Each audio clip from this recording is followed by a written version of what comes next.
We're actually going to start off our meeting a little differently, as we are here now, December 1. Can't believe it's December and what a year it's been. We also have a lot of elected officials that are, moving into new positions, terming out, just transitioning. And so I guess December would be the apropos time to recognize some of those. One of which is just the remarkable Councilwoman Pam Roach. I hope you're still there. Yep, there you are. Oh yeah, I'm here.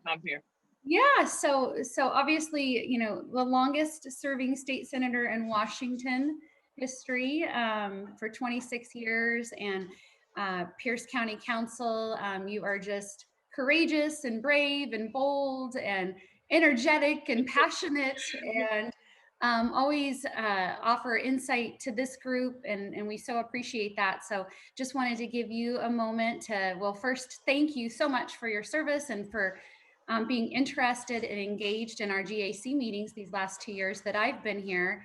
And then just kind of curious of what your plans are and just any words you may have. So again, thank you so much for being here. I know she has an appointment to get to, so I wanted to kind of kick off with Pam.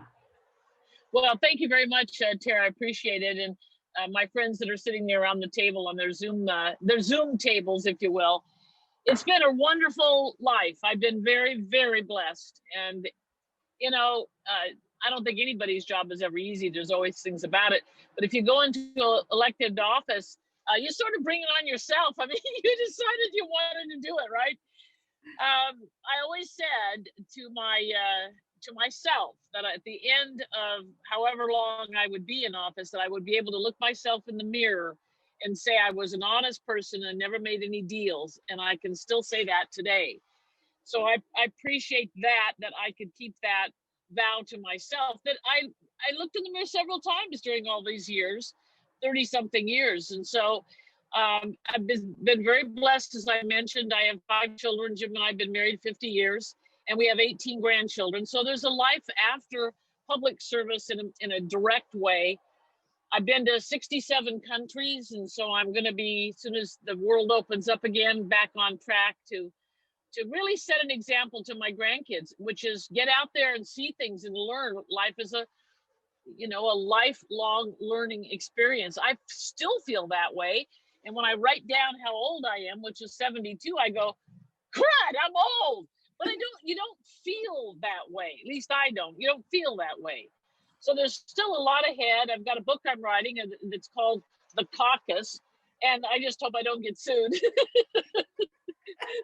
I'm not sure my grandkids can read all of it, but bottom line is, I think people need to know what goes on in the caucus. What kind of relationships are there? It's not like the county council. It's something different because there are more people and the pieces. There's more pieces on the chessboard. There are more pieces on the chessboard. So I want to thank my voters for having been so loyal to me over the years, and of course the communities of interest that have been supportive, and I count small business in that community. I've been, I think I was NFIB, recognized every year I was in the Senate.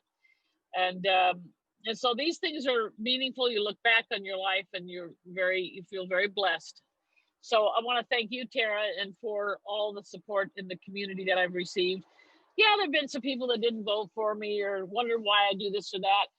Anybody ever wonders, just pick up the phone and I'll let them know why I did this or that. And I think people sometimes are owed an explanation, or sometimes owe themselves and the individual involved, in this case we're talking about me, the question, so you know really what a person was thinking. It's okay to disagree, but it's not okay, I don't think, to read into people's actions or motivations anything. At least that's always the way I've felt about it. So thank you very much for the time to say thank you, and I mean it in a heartfelt way. I'm so blessed. And gee, Bill, I'll be there in Sumner. What can I say?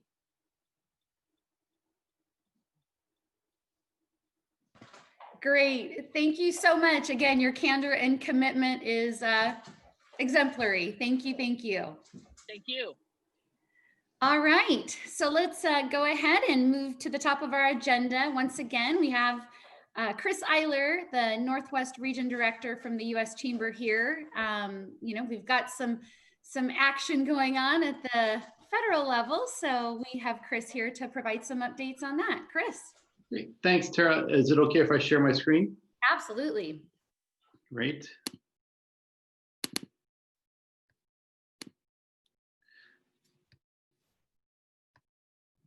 So again, my name is Chris Eyler. I'm the U.S. Chamber's Executive Director. It's good to be back with all of you again.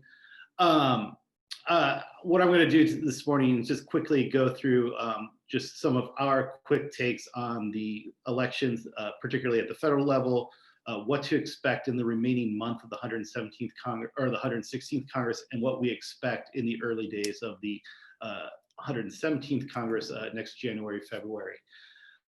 So just quickly, as we all saw, we saw record turnout in the most recent election. 66.8% is what it looks like it's going to come in at. This was driven largely by record levels of early voting.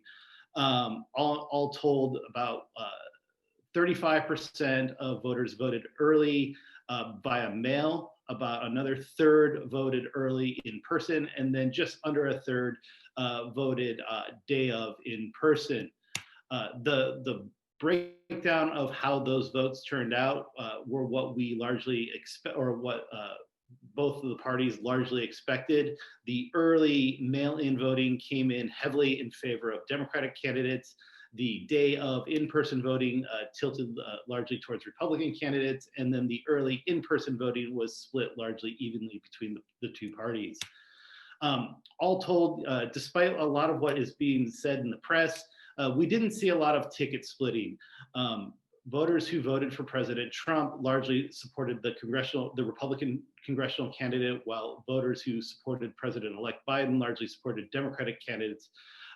All told, 91% of voters voted a straight ticket, and this was reflected at the Senate level as well, where most Senate candidates were victorious, and most Republican candidates were victorious in states won by President Trump, and most Democratic candidates were victorious in states won by President-elect Biden. The one exception right now is Maine, where Republican Senator Susan Collins won, but President-elect Biden won most of the state's electoral votes in Maine. The verdict is still out on Georgia. We still have 2 Senate runoffs that will be held on January 5th. The other record-breaking thing we saw during this election cycle was spending. I think at this point we've all become very accustomed to large sums of money being spent at the presidential level, but what we saw in this cycle was a tremendous amount of money going towards Senate races. All told, over 10 of Senate races, the spending exceeded $100 million. And in 4 of those states, spending exceeded over $200 million. Pity the poor people of Montana, because I don't know how one spends $175 million in Montana. Based on what I'm hearing from the chambers in Montana, all they saw for the last 2 months of the election cycle were political ads. All of this record turnout and record spending has left us kind of at the same place we were in the current Congress. Democrats will control the House of Representatives, and Republicans are likely to control the Senate after the 2 runoffs in Georgia. However, the margin or the majorities will be much narrower, particularly in the House of Representatives. Right now, there are 232 Democrats to 197 Republicans. This margin is going to narrow considerably. It looks like at this point the majority will be 222 Democrats to a likely 213 Republicans. There are still a number of races that have yet to be called, but we should know by sometime in the next 2 weeks what the final majority will look like. This is significant to keep in mind that even though you're going to see the same leadership in the House of Representatives and the Democrats are going to control things, with the narrower majority, this is going to temper a lot of the legislation that can be pushed through the House of Representatives, because Speaker Pelosi will only be she will only be able to lose a handful of votes before a bill would go down. So this will have a moderating effect on a lot of the legislation that they put on the floor. Yes, you're still going to see a lot of progressive priorities put on the floor in the House, but they likely will not be as extreme or as progressive as they otherwise would be, because the margin is so narrow going into the 117th Congress. Likewise, in the Senate, you're going to see a slightly narrower majority. At most, Republicans will have a 52 to 48 seat majority. However, depending on how the runoff races in Georgia go, that could narrow to a 50-50 majority, with the tie being broken by Vice President-elect Harris. Again, what the practical effect of this is going to have is that it will make it harder for Democrats, for any bill coming over from the House to be too progressive, because the ability to pass legislation in the Senate is already difficult, and it's going to be that much more difficult with a 50-50 split, or even a 52-48 split with Republicans in control. Senator McConnell, if he continues as majority leader, is not going to allow a lot of the more progressive items that coming out of the House to move through the Senate. So what does this all mean for us? Well, again, it depends on how the runoffs play out in Georgia. But right now, what we do know, the president will be a Democrat, President Biden. The House will be controlled by the Democrats. The one outstanding factor is who will control the Senate. In a split government like what we have right now, with Republicans controlling the Senate and Democrats controlling the House, a lot of the activity is going to continue to be in the executive branch, as President Biden now will move a lot of his agenda through regulatory action, just as we have seen with President Trump and before him President Obama. However, a lot of that regulatory action, particularly in the early months, is going to be focused on undoing a lot of the regulatory action that we saw coming out of the Trump White House. And on Capitol Hill, we're likely to continue to see a lot of legislative gridlock. As I said, it's going to be very difficult for Speaker Pelosi to get the Senate to take up a lot of the priorities that she passes out of the House if Senator McConnell is the majority leader in the Senate. A lot of this gridlock could potentially extend to nominations, though it's highly likely that even under Republican control, they will move a lot of the cabinet nominees and other agency nominees. But that being said, expect there to continue to be a lot, or expect a return to a lot of the gridlock we saw in the last 2 years of the Obama administration when it comes to judicial nominations, as Senator McConnell likely will not be anxious to move a lot of President Biden's judicial nominees. Assuming that there is a lot of gridlock in DC, we can expect to see a lot of the more progressive items move to the state level, as we've seen here in Washington State. Because those items aren't moving in DC, a lot of those types of priorities are going to be taken up by blue state legislatures, where they will have a more favorable audience. But given that, we can also expect a lot of activity out of Republican state AG offices, where they will become more active in challenging regulatory and executive actions coming out of a President Biden White House. The other potential scenario, should Democrats take both of the Senate seats in the Georgia runoffs, would be a unified Democratic government. Initially, when we were looking at this potential scenario prior to the election, there was significant concern or expectation that Democrats would repeal the legislative filibuster.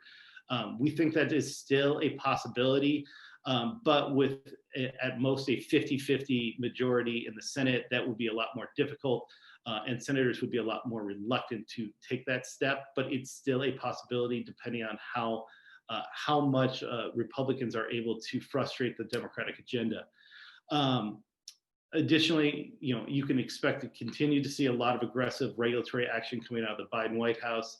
A lot of the oversight focus that we have seen over the past 2 years of Democratic control in the House will likely shift away from oversight focused on the executive branch to oversight focused on things outside of government, a lot of oversight focus on the tech sector, for instance, or the financial services sector. And then again, irrespective of who controls Congress, I expect a lot of activity from Republican attorneys general as they look to challenge administrative action coming out of the White House. As for the Washington State congressional delegation, our state's delegation is going to be well positioned to play a significant role in any legislative items, irrespective of who controls Congress. Starting with Senator Murray, she will be the senior Democrat on the Senate Health, Education, Labor, and Pensions Committee. So any legislative item coming out of that has to do with health, schools, colleges, universities, a lot of the Democrats' labor agenda, that goes through her committee. Obviously, if Democrats have control of the Senate and she's chair, she will have a much more powerful position. But even as ranking member, any senator who is a ranking member still has a considerable amount of sway over what moves through the Senate. Likewise, she also will be chair of the Senate Labor HHS Appropriations Committee. So not only will she be the senior Democrat on the policymaking side, she will be the senior Democrat on the spending side of so she will help set the spending priorities on those same issues. She's also a member of Democratic leadership, so she will be a significant player, irrespective of who controls the majority. Likewise, Senator Cantwell, she will be the senior Democrat on the Senate Commerce Committee. Commerce Committee has jurisdiction over, among other things, a lot of the infrastructure programs that will be a big focus going into the 117th Congress. It also has a lot of jurisdiction over telecom issues, as well as fisheries issues and a lot of other issues of importance to Washington State. Congressman Adam Smith will continue on as chair of the House Armed Services Committee, which will play, obviously, for the 10th Congressional District even though he's not the representative from the 10th Congressional District, he will have a significant interest in what happens at JBLM. Also, Kathy McMorris Rodgers could be the senior Republican on the House Energy and Commerce Committee. This has not yet been decided. The current senior Republican on the House Energy and Commerce Committee retired, and members are vying to take over as the senior Republican. She is one of the potential Republicans who could be the ranking member, but that has yet to be determined. And then lastly, even though Congressman Kilmer will not, he is not in a position to become chairman of any committees in the House, he is seen as a key player amongst moderate Democrats, and he will continue to be a very significant voice for moderate Democrats. And then just lastly, as you all know, with Denny Heck retiring and becoming lieutenant governor, Marilyn Strickland was elected in the 10th Congressional District. The U.S. Chamber did back her candidacy. We supported her and we contributed to her campaign. So in the coming months, we will be looking to engage more directly with her, and we will, of course, include Tara. We will, of course, include the Puyallup-Sumner Chamber in those efforts.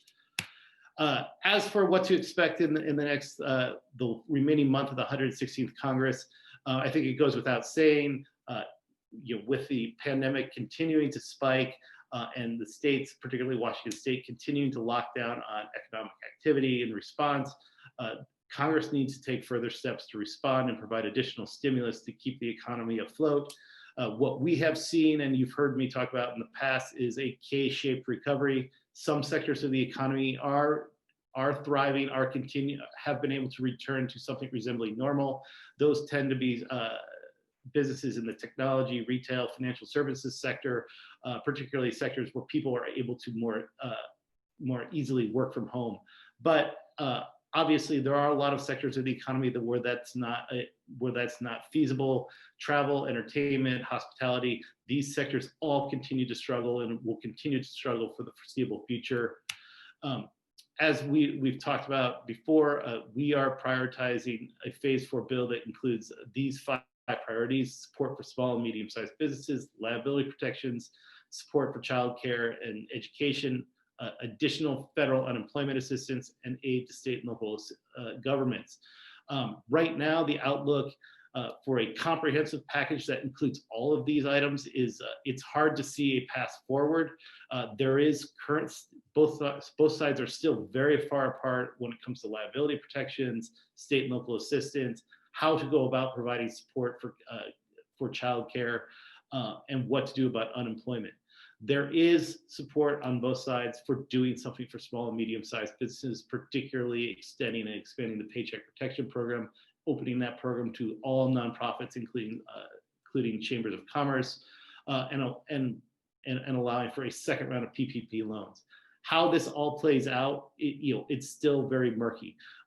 There was a group of senators just this morning that put forward a scaled down bipartisan compromise package.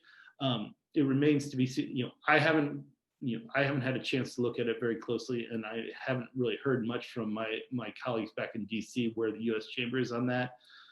But we were supportive of a similar package that was put forward by the House Problem Solvers Caucus, which is a bipartisan caucus in the House, that came in at about $1.2 trillion.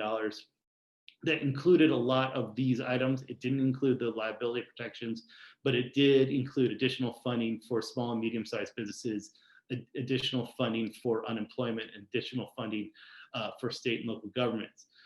Right now, if I had to guess, I think the likely thing to happen would be that Congress takes up the things where there is agreement, most notably support for small and medium-sized businesses and an expansion of the PPP, and extending federal unemployment assistance and putting that on the year-end spending package.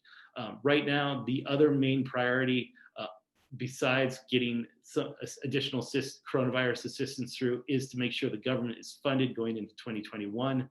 Right now, the government's operating under a continuing resolution which expires on December 11th. That is either going to have to be extended into the new year, or a more comprehensive full year appropriations package will have to be passed. It sounds like negotiators are coming to an agreement on the top level spending items for that bill, and it looks like we could potentially get a comprehensive spending package as opposed to just an extension of the current CR. Our hope is that, ideally we would like to see all of these priorities addressed, but our hope is that some of the things that there is broad agreement on can be attached to that spending bill, and we can see an extension of the PPP, extension of the unemployment, the federal unemployment assistance, and some of these other items. But right now, both sides are pretty far apart, and it's hard to see a path forward on a large-scale, comprehensive Phase 4 bill. But we are hopeful that some of these items can get attached to that spending bill that has to go through by the end of the year. Otherwise, we've talked about this in the past. Going into the 117th Congress, our top priority is going to be transportation and infrastructure. I don't think I need to rehash why that is. That's a priority for us. Our infrastructure is crumbling. We need to do something big. We see this as a good place for the new Congress to start, because there's going to be a lot of talk about need for additional economic stimulus. And given that there is broad bipartisan support to do something on infrastructure, we see infrastructure as a good place to start to provide that additional economic stimulus on top of everything else that's going to need to be done to respond to the pandemic. So with that, I don't want to take up any more time because I know there's a lot on the agenda.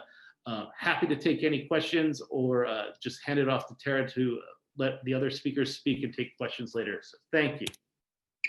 Yeah, I'd say, hey, if anyone has questions fresh in mind, go right ahead. I certainly appreciate the slide deck you prepared. Is that something you're willing to share, Chris? Yep, I will shoot that over to you later this morning, and you share it far and wide. Awesome, I appreciate it. Any questions for Chris? That was wonderful. I really, really appreciate that. Thank you. Thank you. All right, we're gonna, oh, Pam, have you raised your hand, Pam? You're still on mute. Okay, now I'm not. So I just want to thank you. That was probably the best review I've ever heard. It was fantastic. Thank you. Oh, yeah. Thank you. Yeah, I'm elated as well. We've got some superstars here. Thank you. Okay, so let's we're going to kind of change things up a little bit. I'm going to move over to county. I believe Betty Capistani had to hop off the call, and we should have County Councilman Dave Morrell on to give an update from Pierce County. We've got some more funding news, I believe. Are you there, Councilmember Morrell? Yeah, I think I'm here. You are. I saw Councilwoman Roach driving around, so Yes. she could probably give an update. But what I wanted to address is a new program that we just rolled out about 10 days ago, which is called Main Street Retail Grant Program. It is a grant program that is more geared towards small retailers. Basically, what we tried to do is do kind of a catch-all. Anyone who didn't benefit from Restaurant Rally, we kind of ran out what we called Main Street Retail, and it's a 10K program. And if you're in the system already, have applied for rent and mortgage or the early loan program or any of the PP&E programs, the form is really easy to fill out.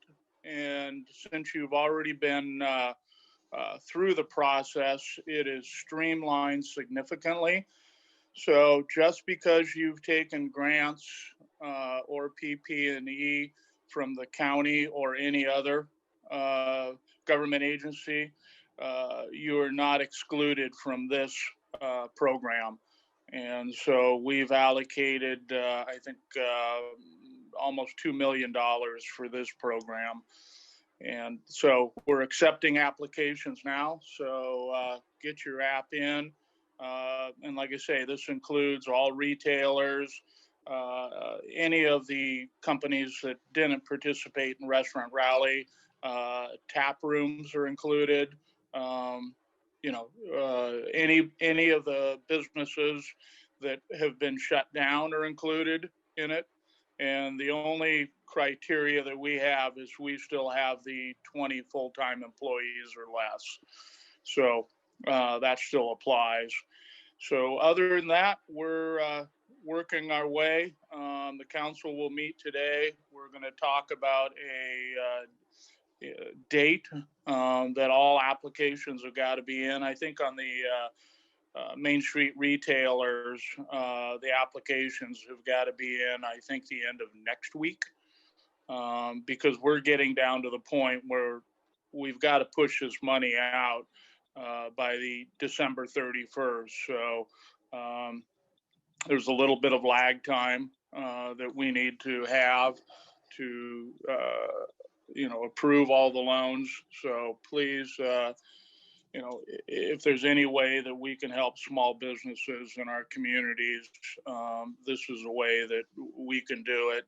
And there again, it's a grant. It's not a loan. You don't have to pay it back. And so that's kind of what we're doing. We still have not a lot, but a pretty good portion of money that hasn't been spent. Most of that money is, believe it or not, is public health. They were allocated $63 million and to date have only spent about 40 of that. So at some point we're going to sweep all the accounts and try and figure a way to push out that money, because whatever monies we have left over based on the current guidelines from the Treasury is we've got to return that money. So we're going to do our best to help small businesses out and move forward and try to at least get some lifeline out there until the state or Congress does something. So that's my report, and Councilwoman Roach can add to that if she wants. I'd like to say a couple things. I'm almost at my destination, but if you have not yet had a review of the county council's election results, I'd be happy to give one. And if you already have, I probably have a slightly different perspective as some would.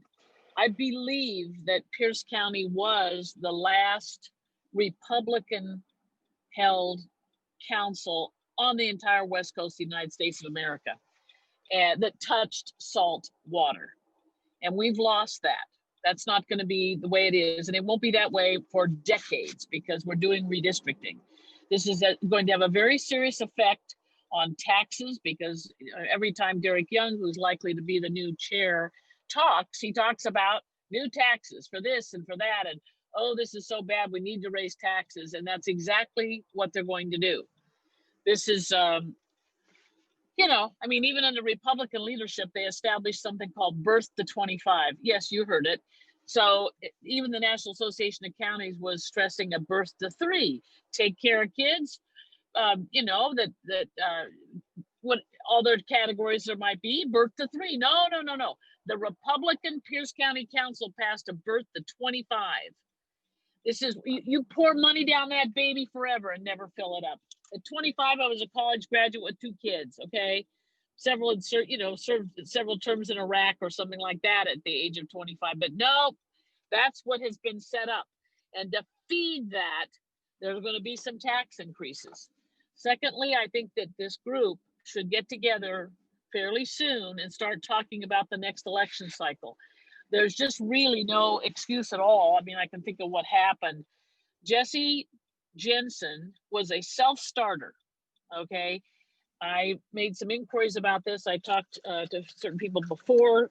As soon as we knew that Dave Reichert was going to be retiring, bottom line is he didn't even call Pam Roach or Dan Roach or anyone to ask for an endorsement. He's running for Congress, for Pete's sake.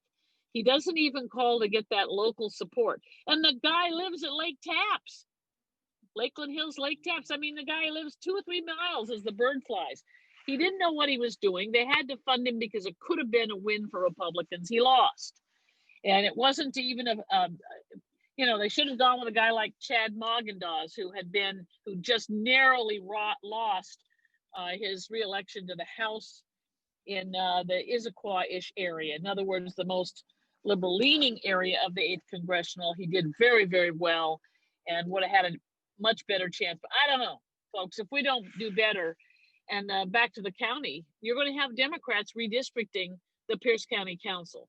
Now, 10 years ago, we had the same 7 members, of course, meaning the seats and the number of seats. And we had a 5-2 majority, 5 Republicans, 2 Democrats.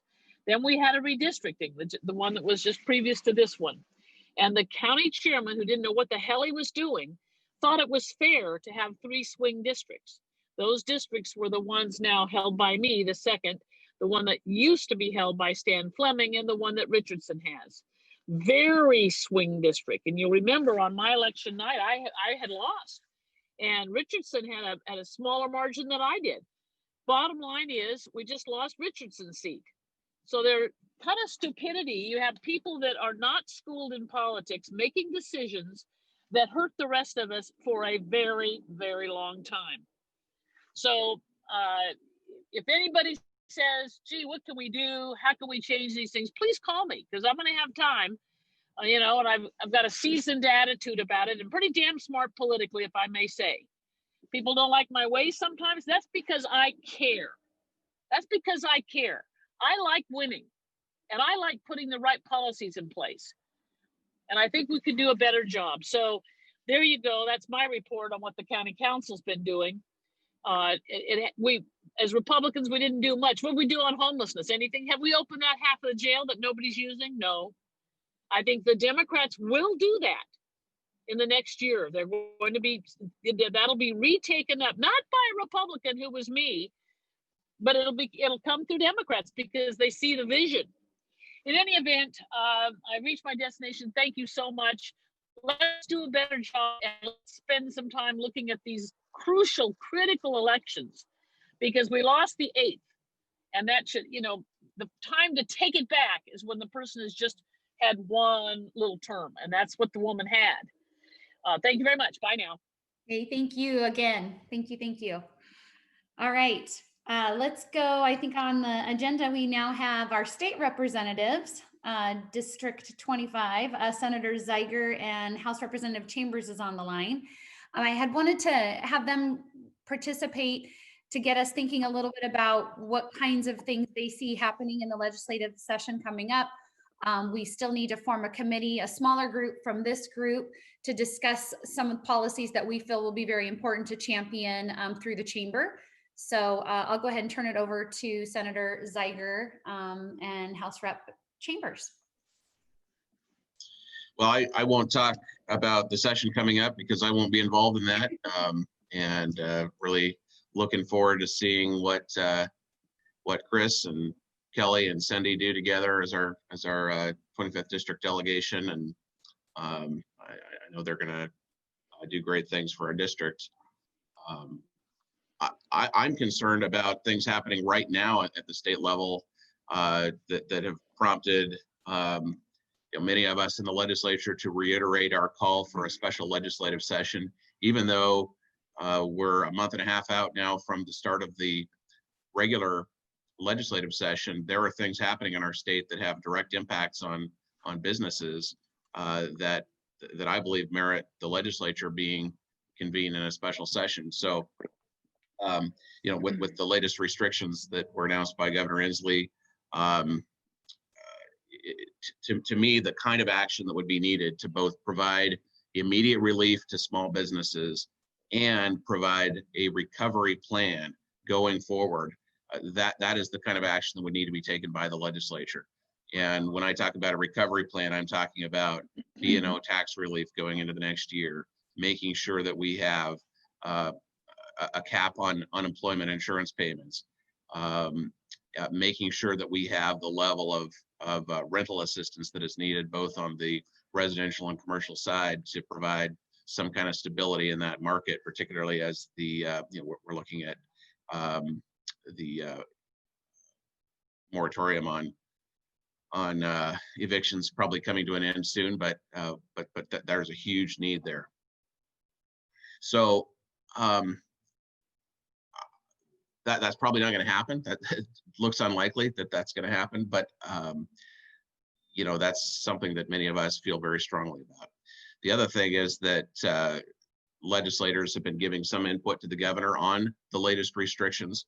I led the effort on a letter to the governor that was signed by some of my colleagues in the Senate Republican caucus, asking that we lift the restrictions that have been placed on two different categories. And those are gyms and fitness centers and youth and adult sports, with the belief that with the facts that those have not been the source of outbreaks of COVID-19, and that they have very rigid protocols in place that they've been able to demonstrate, and that they are important for the health and well-being of people across our state.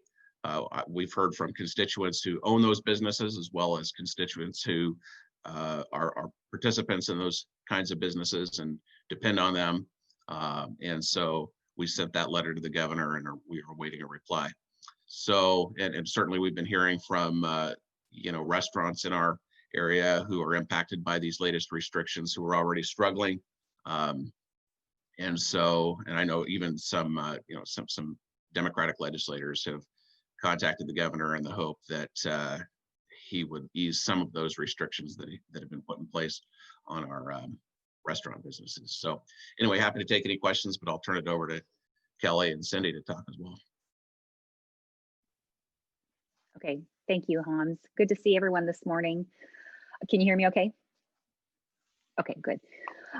So hi, Kelly Chambers, a representative here in the 25th Legislative District. And so I got a lot of thoughts going on. I'll try to keep it coherent.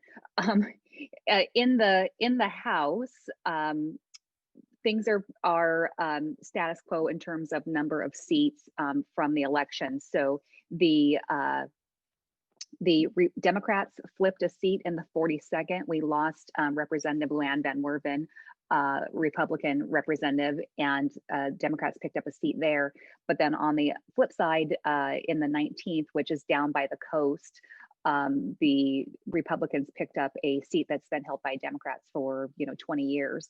But in the end, the numbers are still the same. It's 42 Republicans and 57 Democrats in the House. So those are the numbers that we are set with going into the next session. Also, down there in the on the Senate side, flip that seat in the 19th, that long-held Democrat seat picked up by a Republican, and but the Republicans end up losing that Democrat in the 19th. That was one that was very likely to vote with Republicans, a conservative Democrat that typically voted with Republicans on gun issues. That's now picked up by a Republican. Then they lost another seat to a more progressive Democrat. So it sort of shifts the I would say priorities of those members of the Senate a little bit, but the numbers end up being the same. So in terms of priorities going into the next session, of course, I agree with Senator Zeiger that we don't want to have to wait until January to go into session when we have urgent needs right now to provide that relief to our businesses. And the big issue, one big issue that we're looking to deal with going into session is the budget deficit and having to figure out how to handle that. The good news has been on the revenue side is that revenues have come in better than expected, and they've sort of been improving. That was prior to the most recent, additional shutdown that's going on.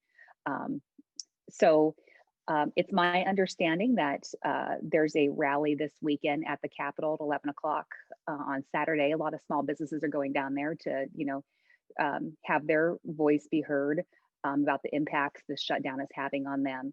And so that's going on.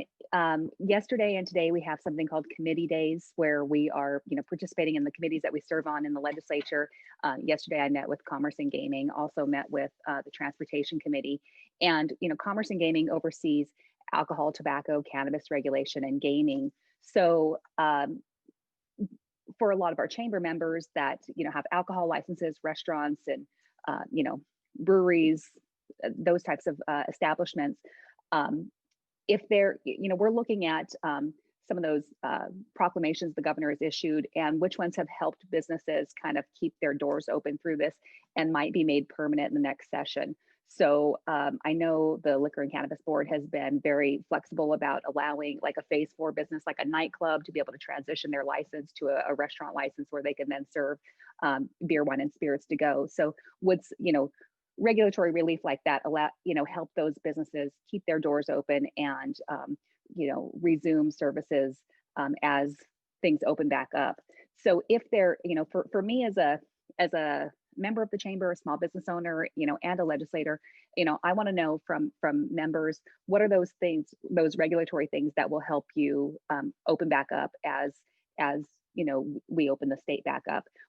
What sort of regulatory relief can we provide that's going to be most beneficial to give you the best shot at getting back on your feet as the state opens up.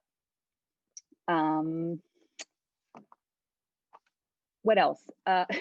Well, there's always a appetite for additional spending, and when we look at the Transportation Committee and infrastructure, it's our priority, especially as Republicans, to prioritize maintenance, on our roads and our infrastructure, because the cost of maintenance is a lot less than the cost of replacement.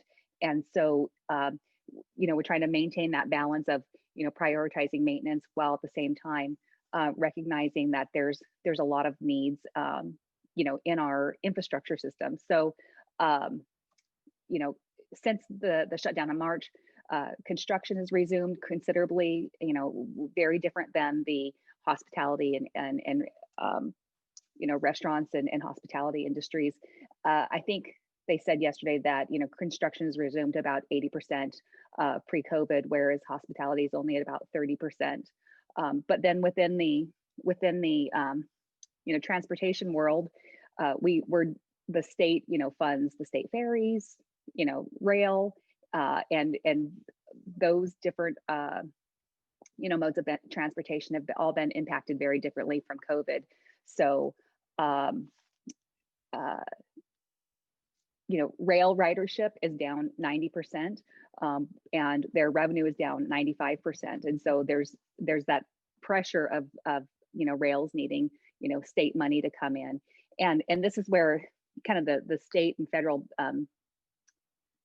piggyback off each other. So, the state relies on federal grants and stuff to get projects complete. And there's an expectation there that certain criteria be met in order to, keep that federal funding. And if they're not, meeting those benchmarks with, ridership, then there's an issue of being able to close that funding gap that was going to be required in order to maintain the funding. In terms also, a couple things that we're looking at in terms of transportation is passenger only ferries. There's a study going on right now to figure out where passenger ferries could be introduced, on the Puget Sound to that would be viable routes. So some of those routes have more of a, tourist entertainment kind of bent to it, traveling to, islands and or different than ports that are and routes that could be used for commutes, like a Tacoma to Seattle passenger only ferry. The state is also looking at electrifying ferries, and that's a costly thing because it's not just the ferry and changing over the ones that we already have in the fleet, but it's also about changing the shoreline so that those ferries could be charged. So that's just one thing that we're looking at in the transportation world. And then the thing that everybody should be well aware of is the state that we are under this federal injunction regarding fish passage barriers, and it's essentially the state has to make some changes to open up these fish passages that have been blocked for could be decades, and it's a very expensive thing that needs to be done. And it's a requirement that it be done in perpetuity. So to restore salmon runs, and it doesn't affect the entire state. There's kind of a geographic area that's under this injunction, but I just bring this up to let you know that there's a responsibility that the state has right now that's very expensive to fix it, and there is not a funding source in order to pay for it. So what is the appetite for voters to pay for this looming thing that we are under a federal injunction to fix? Is that additional gas tax money? Where do you want that money to come from in order to fund these very expensive projects that have to be completed? So that's just kind of the climate of where we're at, like on transportation, and I'd be happy to take any questions. But Hans probably knows the answers more than me. No, thanks. Carmen has a question. Yeah, so as you were speaking and you were talking about, first of all, I'm a commercial banker with Heritage Bank. I cover the South King County, North Pierce County markets in that regard. And one thing that many of my clients are concerned about is even as we maybe begin to open back up, having some legislative protection on if and when employees come back or a customer says, I contracted COVID over here, just having some, something that can overarch that that protection is what they're, liability protection is kind of what they're hoping for. Not thinking it can pass, but wondering if there's any thoughts about that. That's my first question. Yeah. I mean, liability protection is being discussed at the state level and the federal level. I'm a small business owner as well. I understand the need and the desire for liability protection. This is where I would encourage your customers to get involved in their business associations and their chambers and be vocal about the need for this protection. And because it's likely to come up in the session. And I don't think Democrats have a big appetite to extend any protection to businesses. I haven't, it's not been my experience in, 17 years of running my business that they're extra sympathetic to that. But one thing I just remembered, because Pam Roach was thinking about the next election and getting geared up for that. There is an event coming up called League of Our Own. It's chaired by Congresswoman Kathy McMorris Rogers, Congresswoman Jamie Herrera Butler, and Secretary of State Kim Wyman. But essentially a class and I don't want to call it a camp, but training for women looking to run for office, giving you the resources and the tools so that that we can be getting that next generation of women leaders together to run for office. I'd be happy to throw you to the wolves. Yeah. Go ahead. My second question was, I live in the 47th, and all of our 47 legislators have said that there was no need to call a special session because they're working just as hard as if they were called back to session. And so we're getting this conflict, but yet we've been reaching out to certain legislators, our local senator, and have been unable to connect to know exactly what's coming down. So are there, how can we be, better advocates if we're not able to reach our elected in our district? Dramatic pause for effect. Right. The reality of the situation is, the reality is that the governor is making the vast majority of decisions, of policy decisions about what's happening right now. Legislators really don't have a formal voice in most respects. I mean, we really have an advocacy role, which may or may not go heeded by the governor's office or agencies that we're trying to advocate on behalf of constituents to. And we also have a limited role in approving some proclamations that the governor issues, and that is specific to that's specific to the suspension of laws and regulations. But when it comes to things like the latest restrictions, there was no formal input by the legislature on that. And in my opinion, to go 8 months like we have without the legislature being in session is unacceptable. I think that we need to reform our state's emergency powers law so that we can formalize the role of the legislature going forward. But we have both a budget and a policy role that has not been used by the legislature during this time period in the way that it ought to be, in my opinion. Yeah, and I guess I would just add to it just a reminder of two ways that we can go into special session. The governor can call the legislature in, or the legislators can call themselves in with a majority vote. And so given the numbers 42 to 57, that means we would need a couple of Democrats to step out and say they would like to go into special session. The governor, I think, is unlikely to call us into session because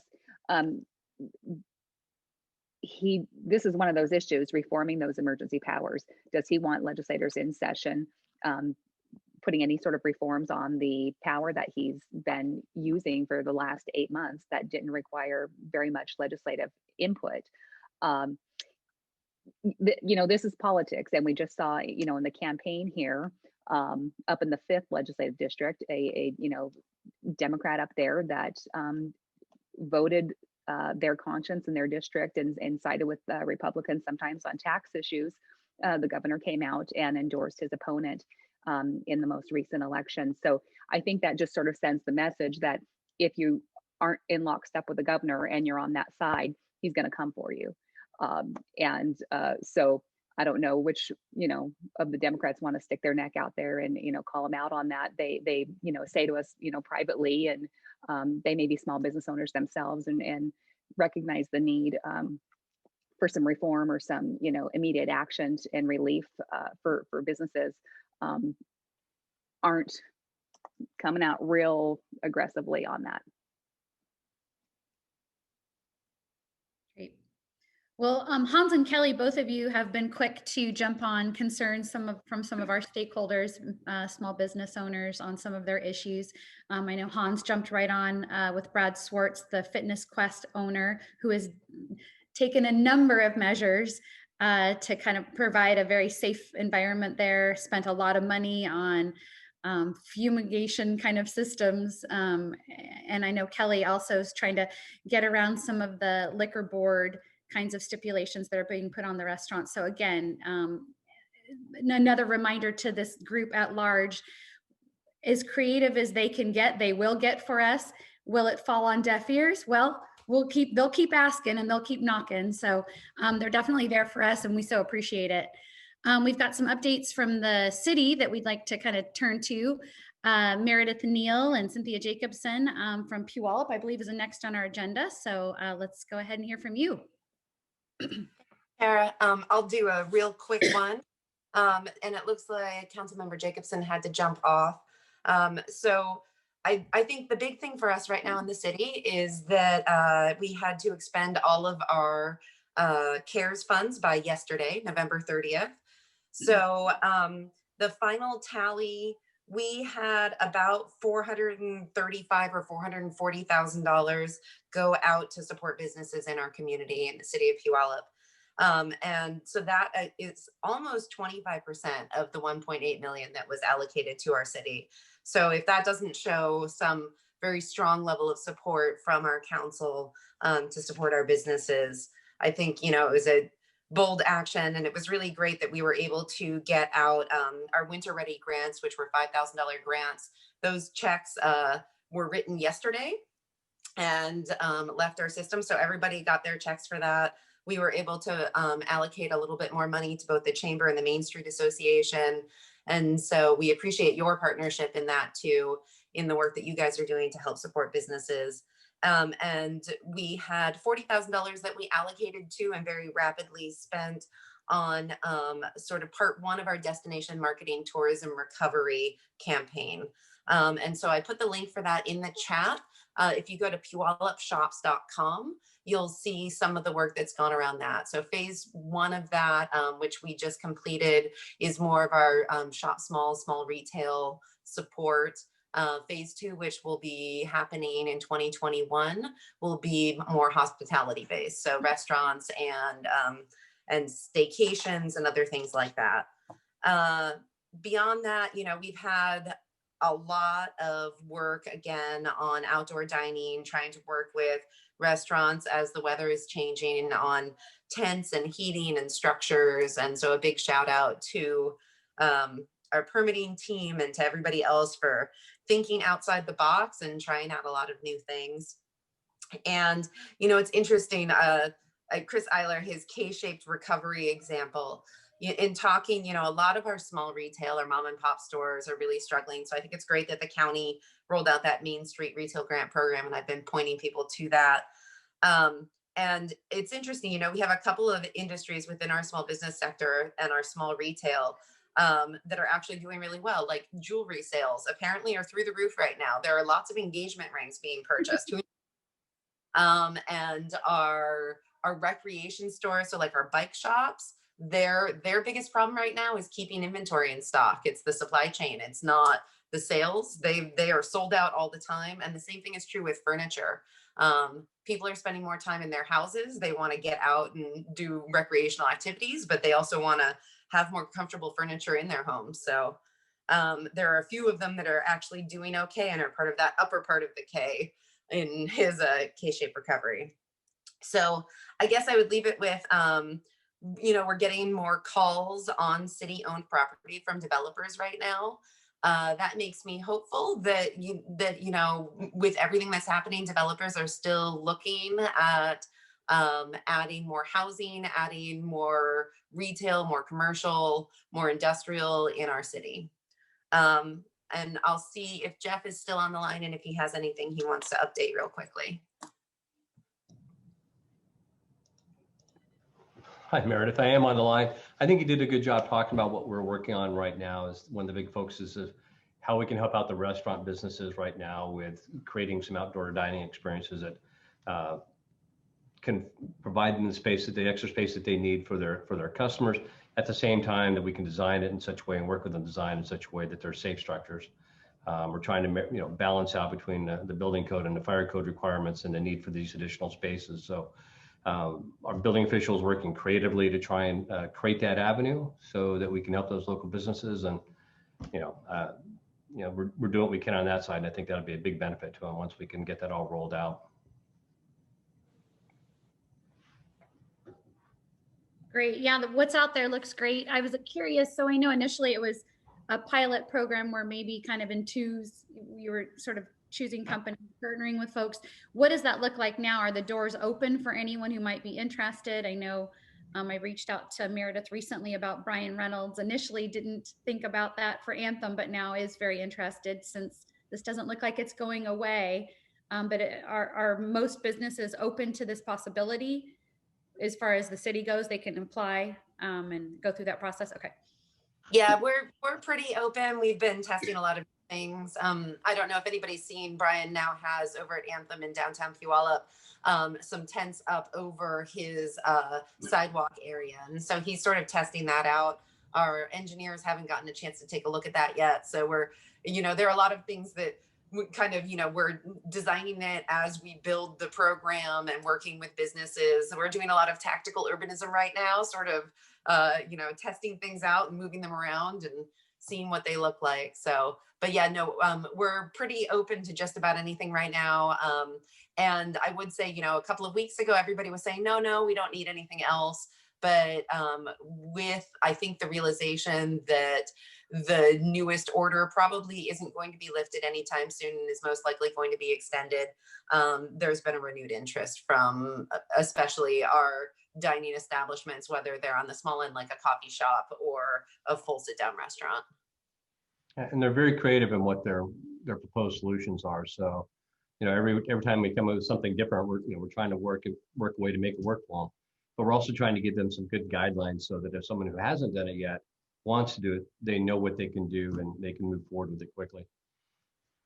Well, again, as we're always looking for silver linings through this, both Puyallup and Sumner have just swung big for businesses. So thank you so much. Hey, Tara, can I just add something? One allocation that LCB made for restaurants was on the like cocktails to go.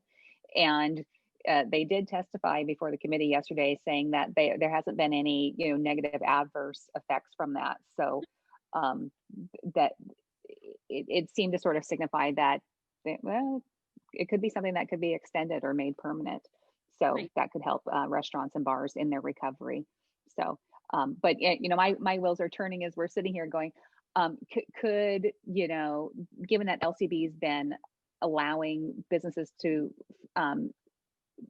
move their licenses around a bit, would there be any room to allow retailers more ability to sell like closed bottles of wine or locally brewed beer or something, is to give them another product or something to get through the holiday season or something like that. So just spitballing with you. Appreciate it. All right, Mayor Pugh, so good to see you this morning. Let's hear from Sumner. Well, thank you, Tara. Well, first of all, congratulations to members from the 25th. It was encouraging to see the results, and combined with the representation we have in the 31st, it makes for a great team. So thank you. And Mr. Zeiger, I'll call you that right now because you're in that transition phase.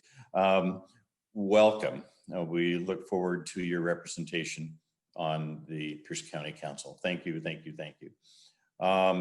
It's interesting when you talked about some of the figures. If you look at our sales tax receipts, they're actually ahead of where they were last year. And that's due to the major retailers that we have that are still doing really well. Just talk to the cannery, they're doing gangbusters. And if you look at our manufacturing side, the sales tax that comes from that, it's higher, and that's mainly because of the activity you have up in the MIC and the construction activity up there that's getting the sales tax because that's becoming a critical supply chain for sort of this changed economy. So anyway, we're doing well there. We're doing what we can, and Ryan can go into that in terms of assistance to small businesses, but I'll just echo, what Hans had said is that what we're hearing back from, of course, are the restaurants, and but also, God, I had one CrossFit facility, that called me and says, okay, we weathered the first one, and then we were open. We haven't had any cases at all, we haven't had any problems, and now we're closed again, and we don't think we're going to survive. And so I pointed her to the Pierce County programs and included Ryan on the exchange to try to get him some help. But that's a problem, and that along with the youth sports. So Hans, you're hitting the critical ones, the ones that are really hurting. And the other ones, of course, is this whole thing at the end of the year when all these federal programs end, and our caseload going through our family center is increasing as people are running out of benefits and and need the support. So those are our main areas of need. And anyway, just to confirm what all of you have been saying.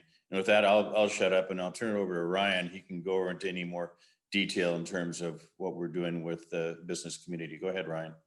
All right, thank you, Mayor. I'll try to be brief. So we distributed grant funding to our restaurants in Sumner, $2,800 out to them last week, the week before actually, and served. There are about 30 restaurants that took advantage of that. We also contributed, and this is part of our CARES Act money, $5,000 to the Sumner Main Street Association and another $5,000 to the Puyallup Sumner Chamber. Trying to provide support where we can there.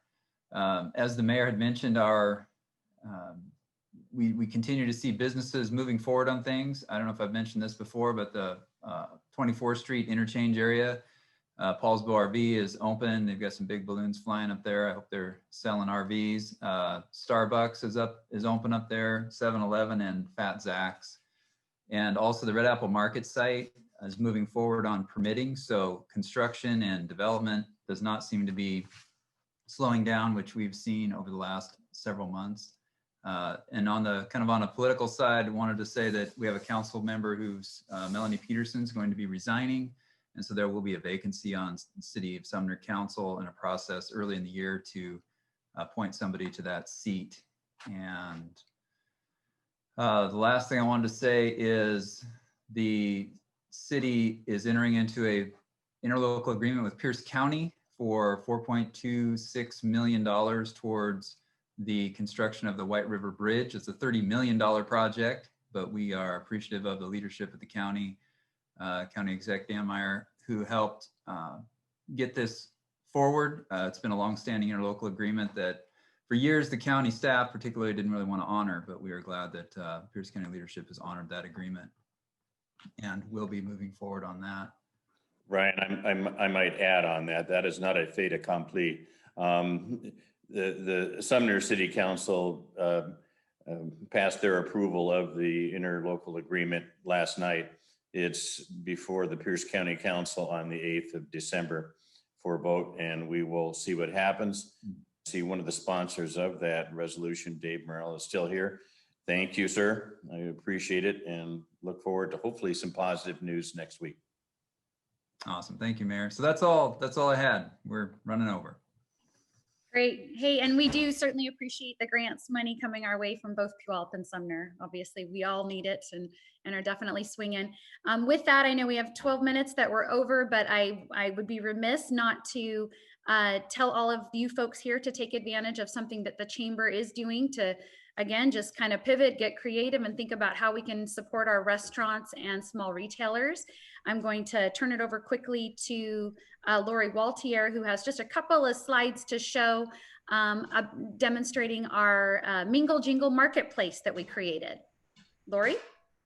Thank you, Tara. So I'm going to share my screen and we're going to look at what we've developed at the chamber. It's called Mingle Jingle Marketplace, kind of play on our public officials reception that we aren't allowed to have this year, Mingle Jingle.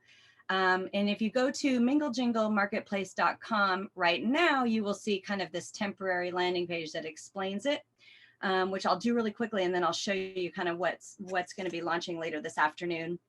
So we are going to make it really easy for people in the community to shop their local businesses, mostly retail, restaurant. We've got about 18 businesses signed on, everyone from, restaurants like Farm 12, Cockerel Cider, Costella's, Fat Zach's, Crockett's. We've got, coffee, Electric Coffee, Anthem, Elements, Cascades. In Puyallup, we have Simple Tidings and Kitchen, a Picket Fence, and Live and Rory. So a nice, mix of boutique retail as well, and even some salons and spas and floral. Crane's Creations, Onyx Salon, and Slong 64. So we've asked all of these vendors to put together a package or two. We are taking photographs of the packages and we're going to be selling them online so people can just shop online starting today through December 15th. So here's what the online shop is going to look like. So you can see here, we've got a few of the products already online. And if you click on each one, you can kind of see what they're selling here. Trove is selling this cute little popcorn set. And there are going to be some different options. So almost all of these vendors are selling gift cards, which is great because it'll get people in the store after the holidays. And you can even, customize the amount of the gift card that you want, as you can see here. So it's going to be really great. We're also including a couple other things. We have an opportunity to give back. We're going to be adopting a few families with St. Francis House. So we'll have an opportunity on here to participate in that as well. And we will also be collecting food for the Puyallup Food Bank. And the other really exciting thing that we're doing with this is we're going to have a pop-up shop for this promotion December 8th and 9th at the Old Cannery in Santaland. And that'll be from noon to 7. And so we'll have all of these products on display so people can come and order them at that time too. And then at the end, starting December 16th to 21st, 22nd probably actually, we'll have curbside pickup at the chamber so people can actually just pick up the products that they ordered. And so just stay tuned, minglejinglemarketplace.com. Yeah, so in a sense, we're kind of acting as the facilitator. We will pre-sell, take orders for these businesses. Then we turn around on December 16th, let each of the businesses know how many gift baskets we need. We'll go pick them up. We just handle all of that. Proceeds go 100% to them. We are paying for some digital marketing through streamlining. So when you're watching Netflix, Hulu, or some of the cable Xfinity sort of channels, locally in Puyallup and Sumner, it'll be advertised through that. We have a great video that is going to be dropping today that'll help promote it as well. So professional video.